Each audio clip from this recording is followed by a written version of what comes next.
It's certainly good to see all of your faces in this exceedingly dark time. It's been a beautiful procession thus far. It's been more than we could ever ask for, really.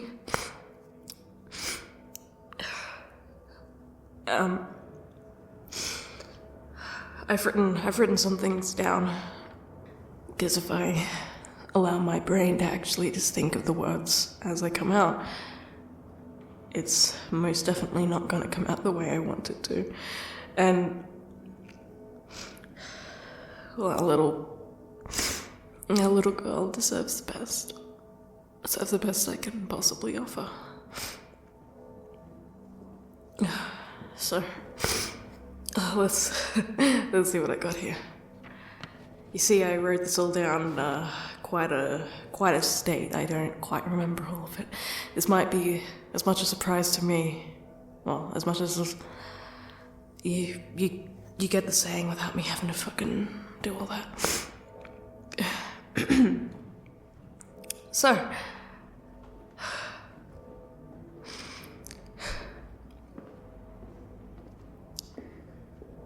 look at you. You've already left such an impression on this world. At least I can say that to your parents. You have impacted our lives so much. More than I even thought was possible after this short amount of time. The level of impact is kind of, it's not directly tied to like a timeline. See, someone who's only been here for a day can have more impact than someone you've known your whole life. But our little girl didn't have just one day. She had quite a few more. But not enough. Not enough to properly... Sorry. Not enough to properly call her a few months old. But in those few months that she did have, she did more for us than some people in this room have done for us over our entire lives. No tea, no shade.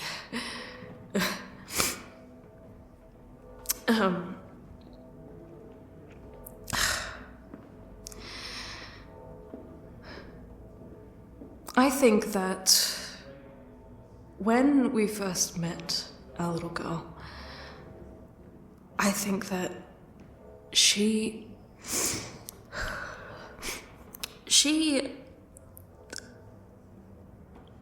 maybe I do need to put these words away. Because somehow, even though I'm reading them, I'm still going at length on things that aren't even written down. So maybe I do need to just get these out of here. Maybe I do need to speak from the heart. That's where she lives. That's where our baby girl lives, and will always live.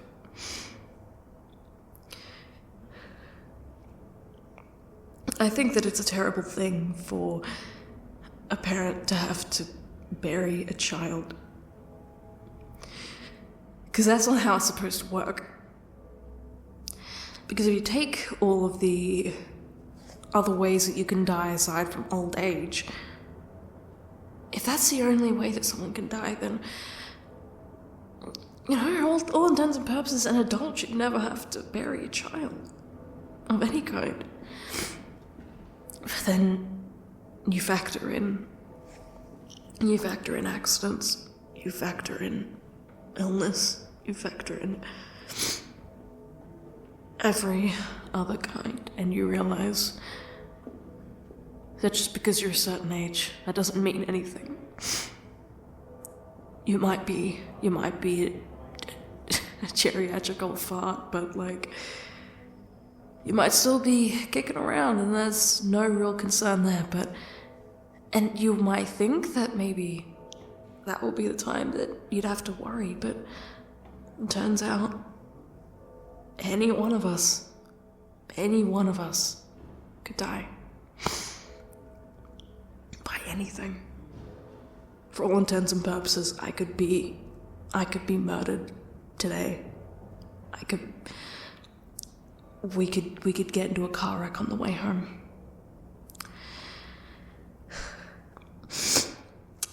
And I am... that's... I wouldn't necessarily say humbling. I guess more chilling is the word. Because, again, any one of us could be brought down at any moment, and I guess we know better now than we ever did before. Because there is no reason that a little baby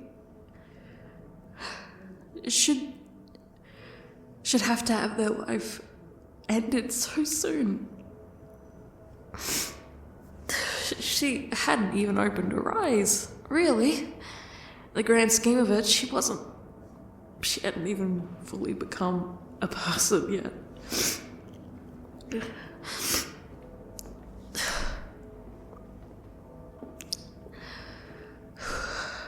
It's chilling.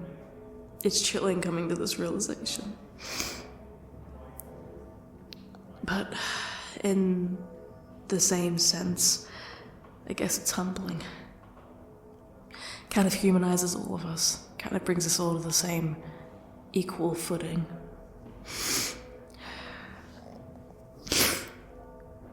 I can't speak. I can't speak just for... Sorry. My brain is not here.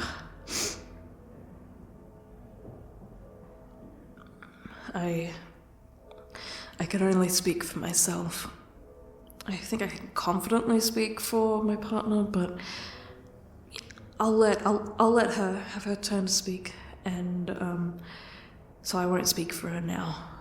I'll only speak for me. And from my perspective, I feel like I stopped breathing when she did. And I don't mean that in a physical sense. I just mean that I feel like every breath I've taken since then has been phantom. Like, no physical air was coming into my lungs, no... Like, it wasn't sustaining my brain function, it wasn't doing anything. It was merely a courtesy. That was just to keep me alive. Breathing was just something to keep me alive, but it wasn't... I stopped breathing in a mental sense, I guess.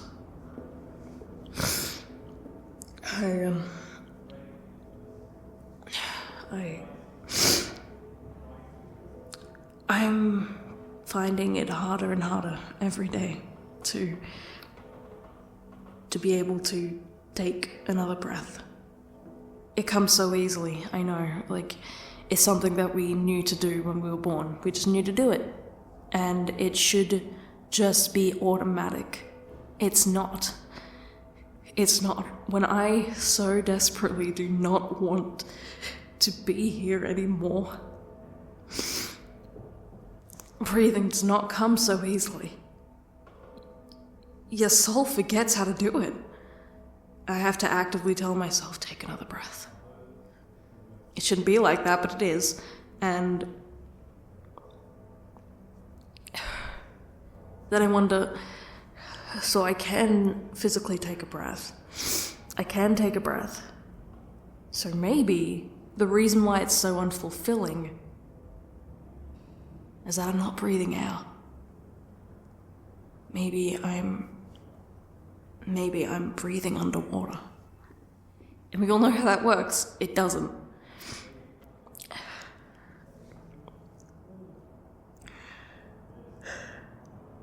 You know, there was this one time that I almost started to drown.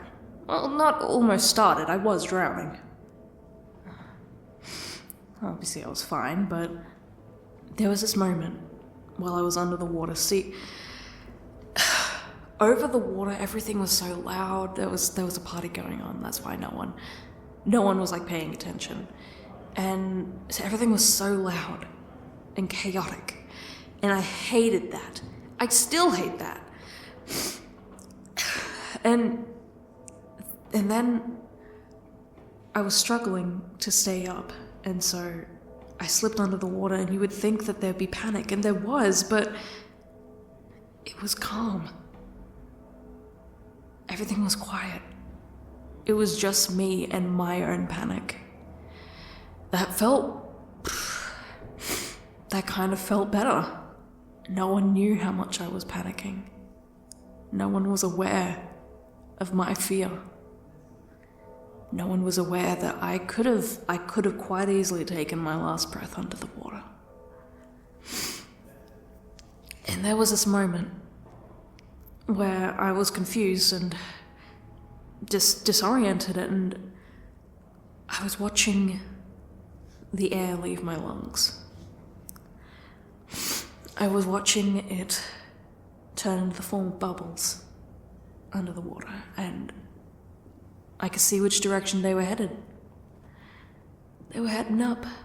And if I were to just follow, I would have found the air that I so needed. I knew which way was up. I knew which way the air was. And for a moment, I contemplated not following. I wasn't suicidal. That wasn't it. But I knew which way was up, I knew which way to help myself, and I just, for a second, juggled with the idea of not doing it. And that stuck with me. A situation like that definitely sticks with a person, and obviously I was fine, you know. People eventually figured it out and they pulled me up, so I'm left with the knowledge that I didn't make any effort to get back up. The only reason that I'm still here is because someone else noticed and basically forced me up into the air. You know, I think, like, would I have ever tried to get back up? Maybe I wouldn't have. Maybe I liked the isolation. Maybe I liked, I know this doesn't make sense, but the calm panic. It was quiet. No one else involved but me. And that felt better than any kind of peace I could find on the land. Because it was all so chaotic. It was all so disorderly. Under the water, gasping for air, it makes sense. Because that's what I feel like I do on land anyway. I am constantly in a search for oxygen. And I can't seem to get it. There's no reason. See, I can do it. I can do it. But I feel like breathing kind of covers a greater ground than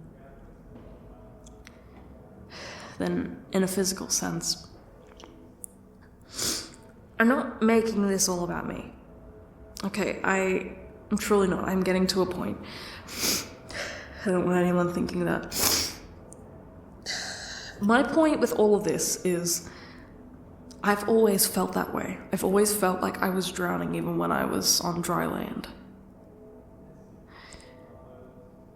And none more so than when our baby girl left us. I have never been so close to drowning than when I was actually drowning. And this time there is no visible indicator that air is up there. Right, underwater there's bubbles, you can follow it, but when you can't find any on dry land, where do you go? Where do you go to find that great gasp of air that finally knocks sense back into you? Where do you find it? I should be able to find it right here where I'm standing, but I'm not. My lungs are cramped. My brain is vacant.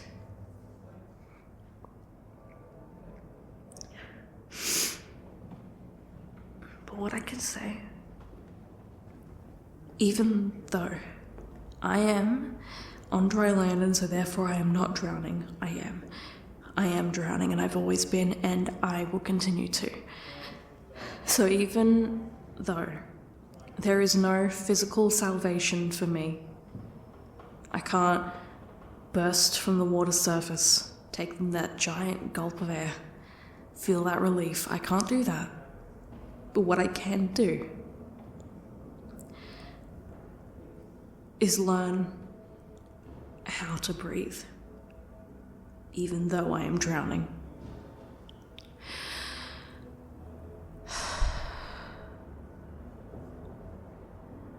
And just like that, I'm learning to breathe underwater.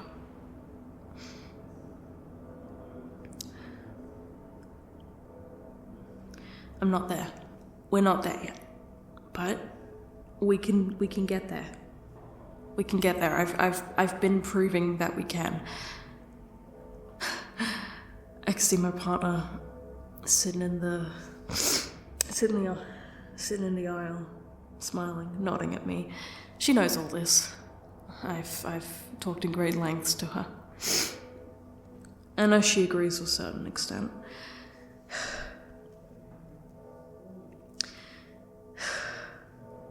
But hear me, babe. Hear me.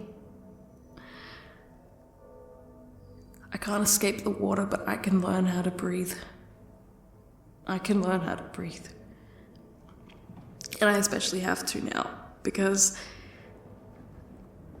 we have already lost our baby girl. We've already lost her. We can't change it now. And while it's made breathing a hell of a lot fucking harder, we can still learn to live with it. It wouldn't be right. It wouldn't be right for us to not. She wouldn't want that for us. She would want us to eventually be able to try again.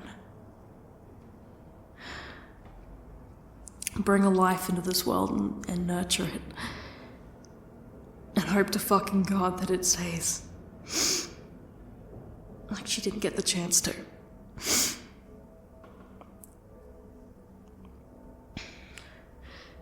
So love, we can learn to breathe. We can learn to be okay.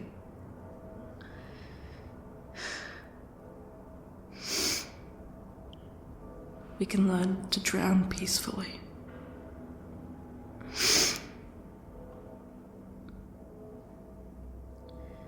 Because even though our little girl wouldn't want us to, to suffer, she would want for us to live. And so we'll do that for her, won't we?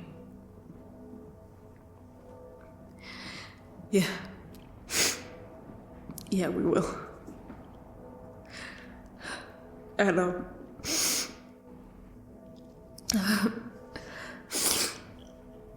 yeah, that's about it. I love you, baby girl. I love you so fucking much, and you would have been nothing but loved up here. You were, but you would have continued to be. And I need to get off this. I need to get off this stage before I start having a mental breakdown. So, thank you for listening. And just once more, I love you, baby girl. You rest easy, okay? Okay. Thank you all. Thank you.